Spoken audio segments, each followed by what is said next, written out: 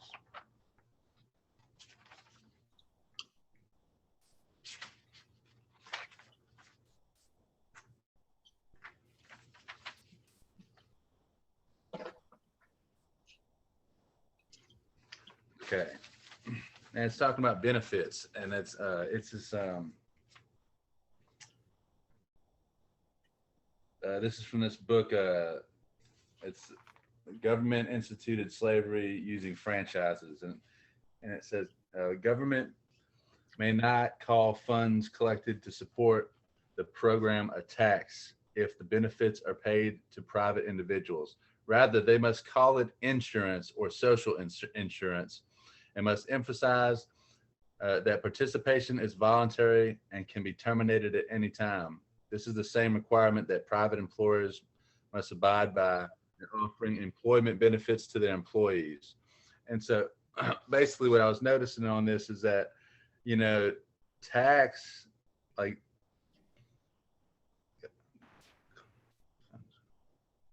Hey, they have a tax for benefits, and whenever they're trying to talk about any types of benefits, such as like when you have some sort of insurance program, this insurance program is just it's just a tax. Like Patrick talks about canceling out the insurance on a bank account, and sort of, you know, like you could file your own tax with it because you don't need their benefits. Whenever you're accepting insurance from an employer or employee, doesn't matter. You're accepting benefits, therefore you're giving up your rights to those benefits, although they don't really disclose all the rights that you're giving up. So there's I got it. Yeah, because I mean, taking insurance, you're taking benefits, and so you don't want to take anyone else's insurance. You want Yeah, to you don't want to your have own benefits. insurance, and you can actually claim all of the, because you know they're basically posting that money for you and selling it on the bond market as a security.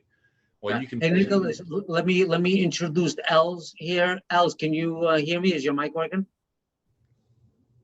Oh, she's frozen. Hey, I you're getting started. Nicholas, we were on for, if you could, I don't know if you can see this, 3 hours and 1 minute, but it was you know, it was pretty good. We talked about a lot of different things. And how you doing today, Els? Okay. I'm okay, thanks. How are you? Okay. Wait, I can't hear you now. Okay, wait. Yeah, when the video goes 3 hours, there's a lot of glitches. Even you don't know what happened to me today. All my documents got shifted, and I figured it out, but it took me 6 hours. I was in hell. My How documents did it got get shifted? I think it's from the Zoom, because when you end the meeting, when the documents are all open, it changed them to web view. Oh my I God. could not believe. I was ripping the hair out of my head. I swear to God, I thought that I've been hacked by a government agency. No. I was, That's I was, me. yeah, I was blaming. I said, she Don't blame me. It's just my neighbors. They're not government agents. No, I know. Because, No, I'm just kidding. I'm just messing with you. no, but like that's what happened, because I was like, did somebody? Because I got a bunch of accounts. Like I got I had to buy like I don't know. I had a bunch of different new accounts. Oh, I had Zoom hooked up to my YouTube, and I'm like, Google is like, allow Zoom to access your entire Google account, and I'm like, all right, and I'm like, they did it. It's Zoom, and I don't know. Anyway, so but I'm so I think happy. it's Zoom and Google, yeah. It feels like it. Otherwise, I would not have been on tonight. If I couldn't figure that out, I would have completely abandoned this entire project. My documents got, you saw, right, Nick? Yeah. It was like they Yes. completely. Oh, I didn't see it. I saw. If I had to figure out how to do that, and then I messed it up, and I had to do the whole document that took me 2 weeks to do. I would have. Anyway, so that's over with. I'm glad you figured it out. Yeah. You So know, you're here. How's the weather? I can't hear. I couldn't understand. I repeat that. The weather. You can't hear me? No, it was a little bit muffled. Try again. Better. Try again. The weather. Oh my God. Oh yeah, no, it was like I said, it was a bluff. We had Oh, let me see. maybe 25-mile-an-hour winds. It Mhm. rained, it rained a lot, and then that's it, nothing. Yeah. I exactly what I said. It was a bluff. The Hurricane Henry was a bluff. So that's it. While we were talking about that, Nicholas, about the insurance, right? Because what my goal is, very, very soon, like once we do this, I want to be able to do a 1099. I want to do this. This is where my mind is. And you tell me what your thoughts are. I'm going to get a quote. I'm going to get an account for an insurance policy just for now until we can figure it out. I want to get one for health, for like health, because I do need a few surgeries, believe it or not. And then for dental. That's all I need, because you're not going to be able to do your dental. That's what I need dental. Yeah. So to get dental and then to get health insurance, just in case we want to get it prepaid for the entire year. So we're going to get the best insurance.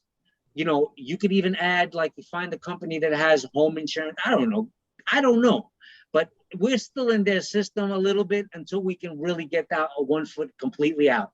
We're going to get a quote, establishing an account. That's what I'm going to do, just for the healthcare and for the because I want to do I want to take blood work, and I don't want to pay $1,000 if I don't have it. To do proper blood work, it's like $2,000.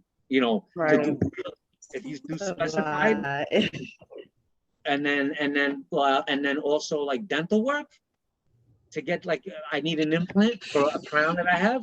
Yeah. I want to go cubic zirconia, or diamond, if I could afford it, like just a post. Just for regular work.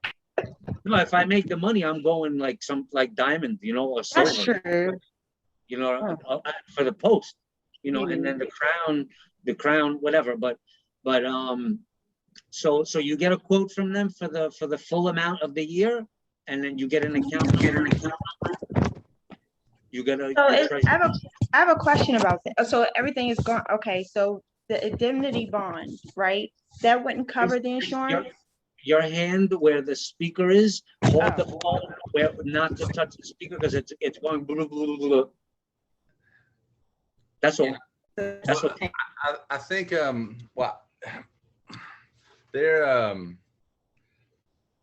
so as long as you have the bill of sale, like, that you get them to type out everything that you need, like your dentist. What I was going to do is I was going to basically get them to do that, and then sign the bill of sale to make it, you would just need a deposit. Yeah, you could do that too. He said you could do a deposit. That's two ways about it. You could go get the policy. They're going to ask for a deposit. So you're going to lay out $2,000 or so, whatever.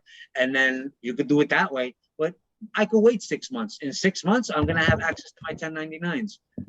We probably have access now, but if we figured out the whole 1099 process, then it would just be another delay, another distraction.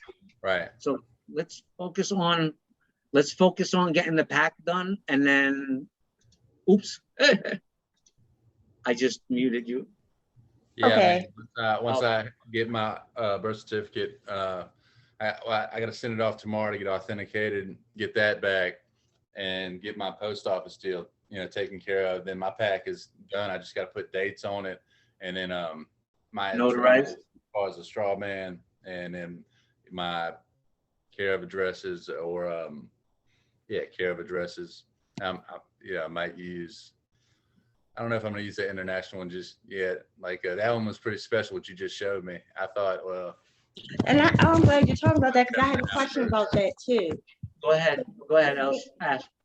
Do I need to get like a new 98 now that I'm going to use Maryland, since my birth certificate is already authenticated? So do I need a new 98? Do I need new IDs, tax IDs? Well, like why? Why would you need? Okay, I didn't know. I didn't know if I would need like a whole set, because initially I did. Go ahead. Initially, when I did my first last year, and I got all the numbers, I did like way, like choosing a non-hate country, like well, not non-hate country. We did I did Morocco, right, I to get the remember. number. So now, because I'm authenticated with the birth certificate and everything, and stating like I'm a American national, what I'm based off of my state. Exactly. I don't need to use another country because That is- Maryland, I'm am right international because of that. I'm right on the same position you're in, because I have a 98 that I did through that way. I did it through Mexico, and with a different group, because like, no, don't do it. You got to get that address and stuff. But from what I know now, I'm gonna try it, because you know what? You can't have too many 98s. You can't. Listen where my mind is. What Patrick Devine did this, PJ did this too. The tree goes, the process is straw man, social, bond number, right? Then you go the estate, right? Estate EIN, right? So that's 2. Then it goes 98. These all got to be the same name. You got to do it all the exact same name, in my opinion, right? So you do those because they all have to sync. And then I even did private bank, same way. I got an EIN, a state EIN. I don't know why, but he shows it in some of the future videos. I know I'm gonna need it. I don't know how to use it, but I have it. I have a question about that private bank. So the private, I'm sorry, go ahead, Nicholas. PJ would come on if we asked him to get some clarity on that. That seems to be.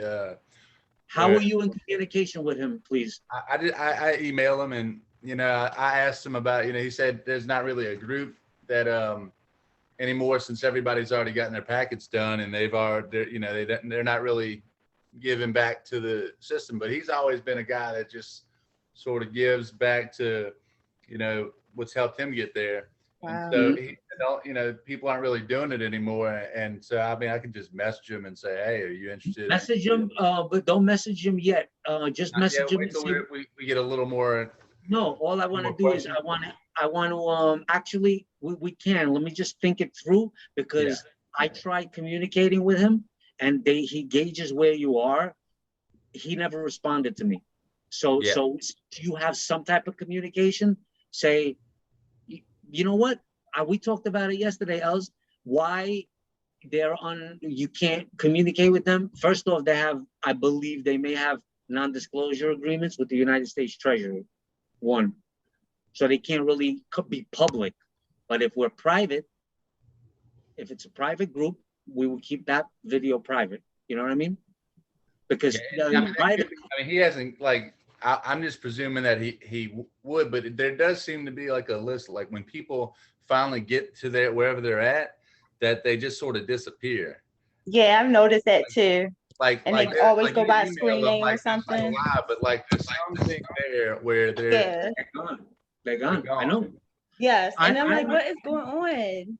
I was in communication, but I was very, very, cautious, because I didn't want to lose that connection. So I won't email her. Laurel, Laurel was his friend. Yeah, the one on the video, she was like his assistant almost. Exactly. Well, he was helping her, and then it was a win-win situation. So it's like give and take. He was it was basically his show, and his process. And then since he was helping her process her paperwork, she did some work for him. That's all. And then that was their arrangement. Why is he still able to do a YouTube channel? Cool. Like PJ, if he's got non-disclosure agreements, And you don't mean Radiant Clothes, do you? You don't mean you're talking to Radiant Clothes? That's not PJ. That's not PJ. No. The thing is this. I asked him. I thought that was PJ the whole time. Shit. I asked him right now. No, because I had reached out to him myself on Facebook last year when he was on right before he did his last video.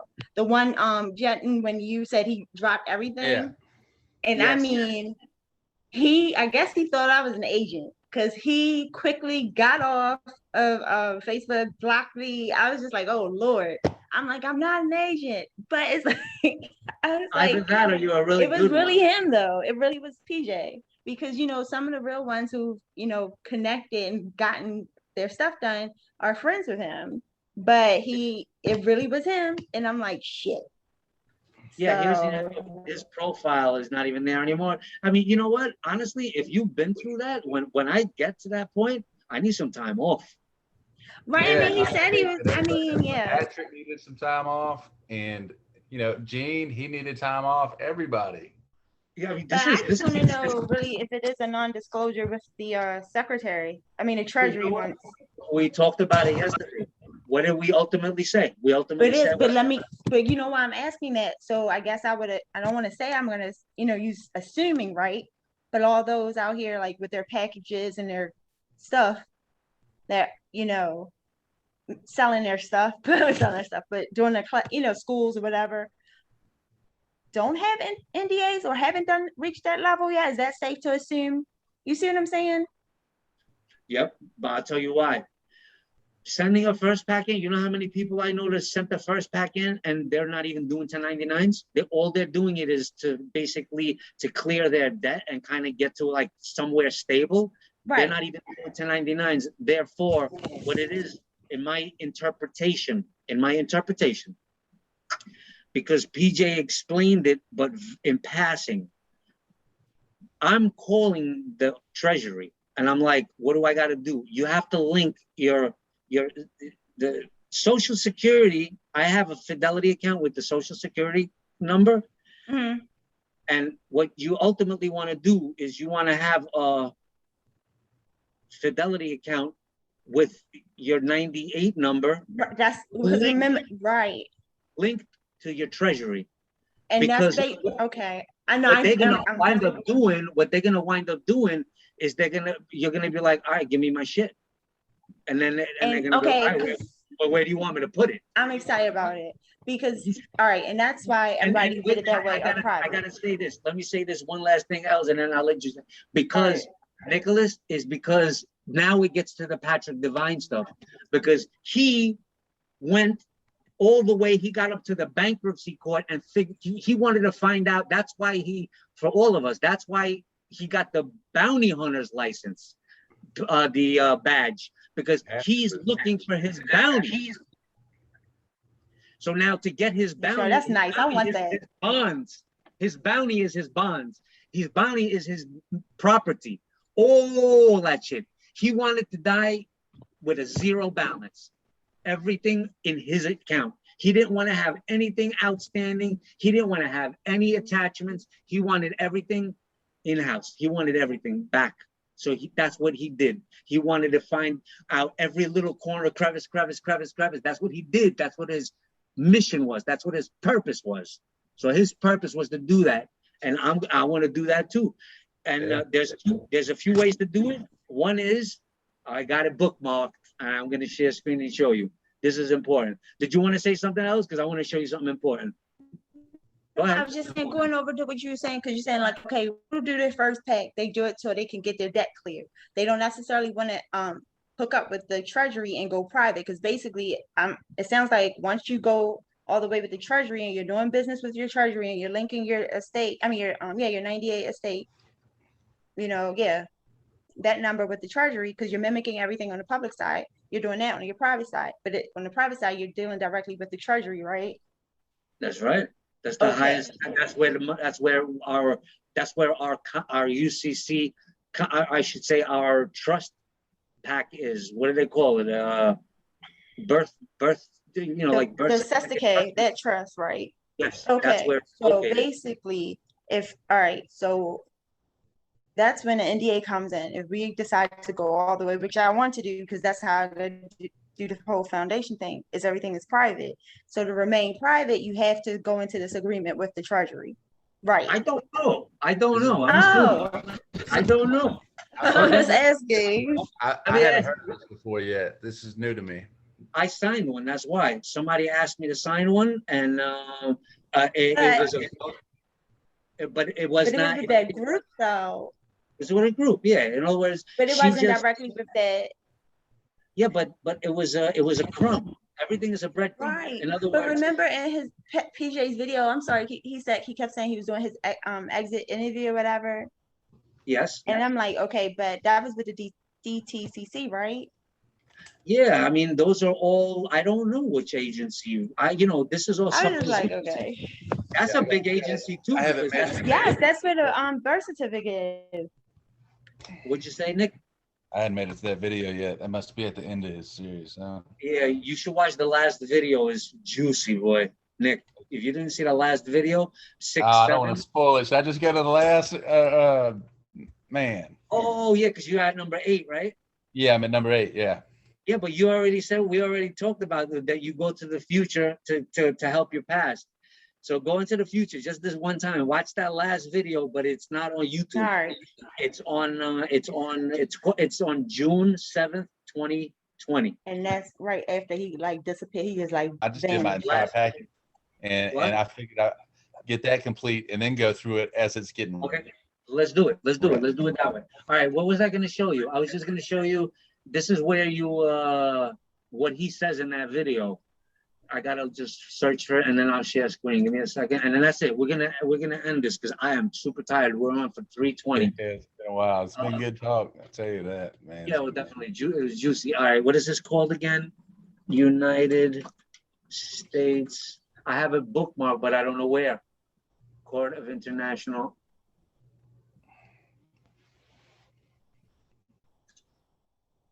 It would seem like they have to have some sort of cap on, when people put in the work to let them through, but you can't let everybody through, right? Wow. So, Excuse yeah, me. I remember when he said he got that call after he liquidated his birth certificate from some lady, and it said, congratulations from exiting the Matrix. No, yeah, but he got a letter or a message? No, he got a phone call and from a number he didn't recognize, and they said it's a woman. He said, she said, congratulations for exiting the Matrix the day after he closed his liquidated his birth certificate.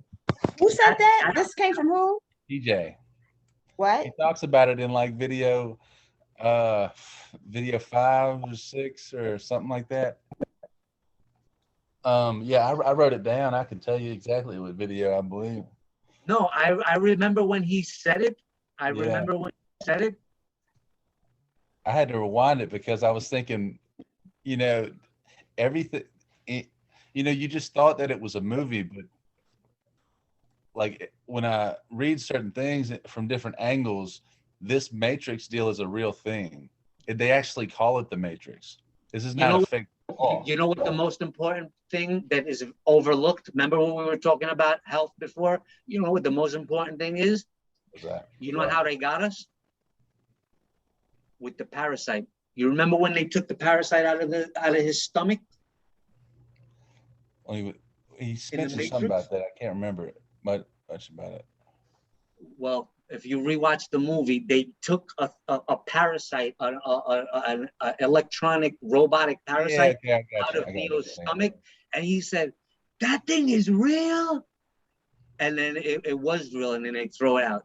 That's how they got us. There's an insectoid reptilian parasite in anybody that lives in America that takes the shots from if anybody born with a birth certificate like that takes all these shots, 90% of us have an insectoid reptilian hybrid parasite inside of our body.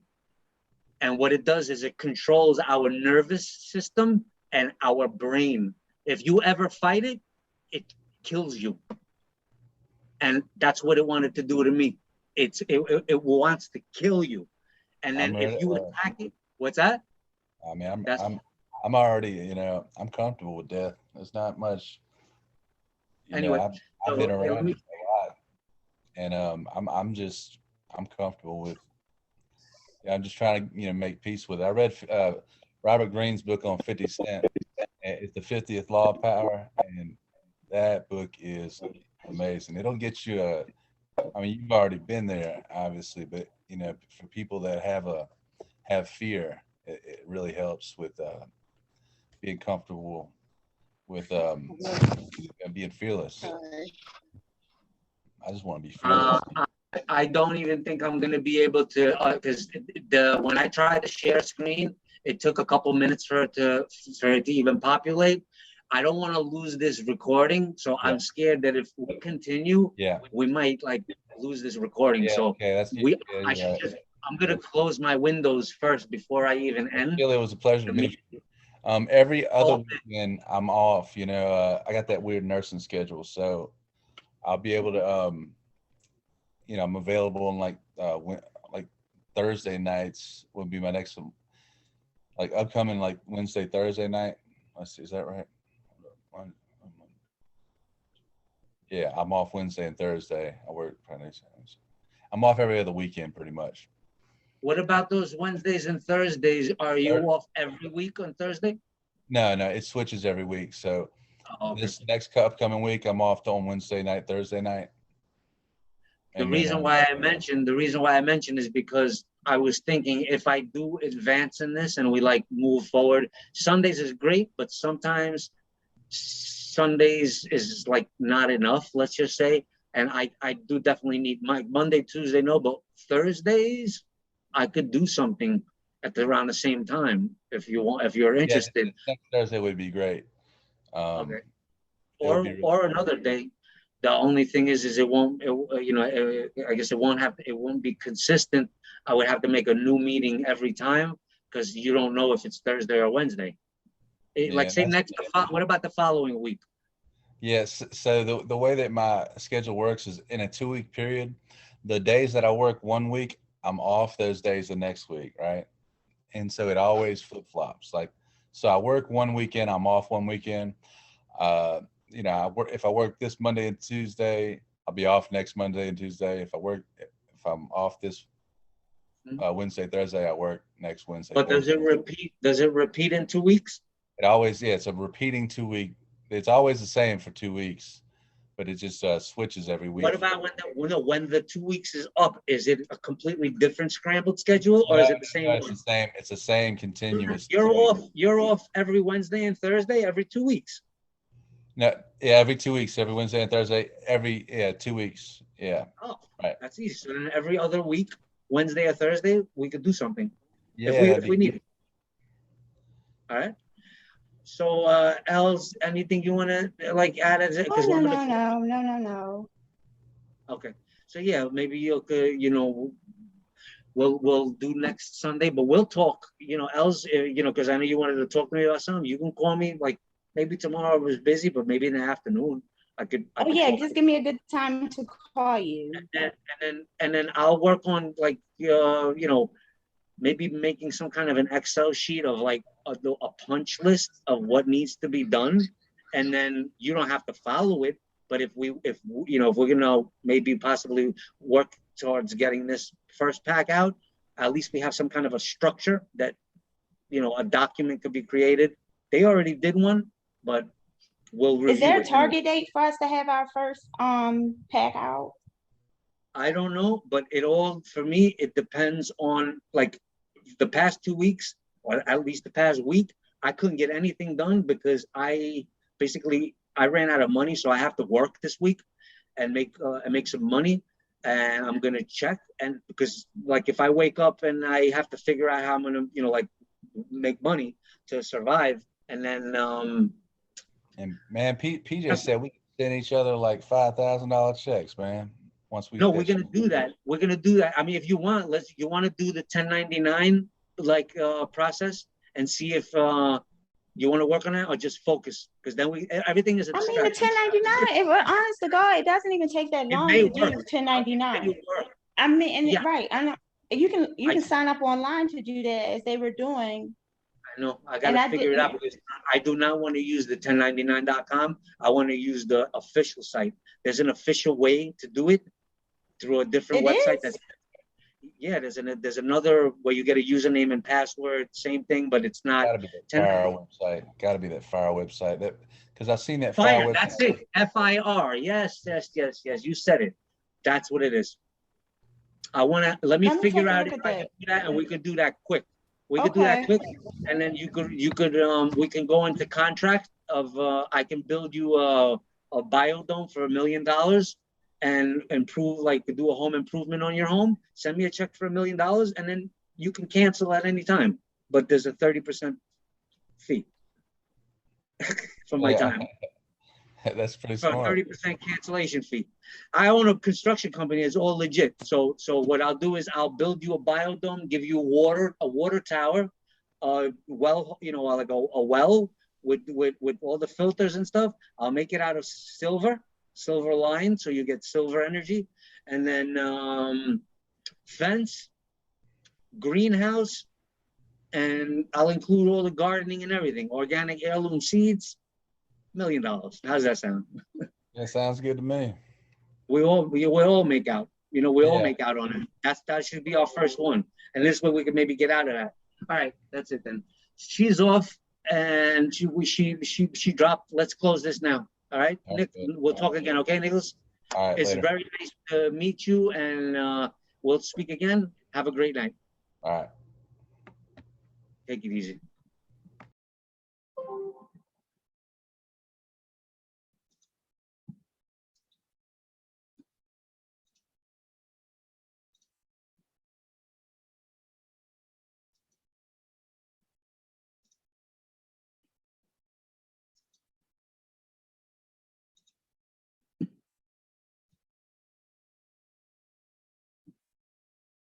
All right. Stopping now.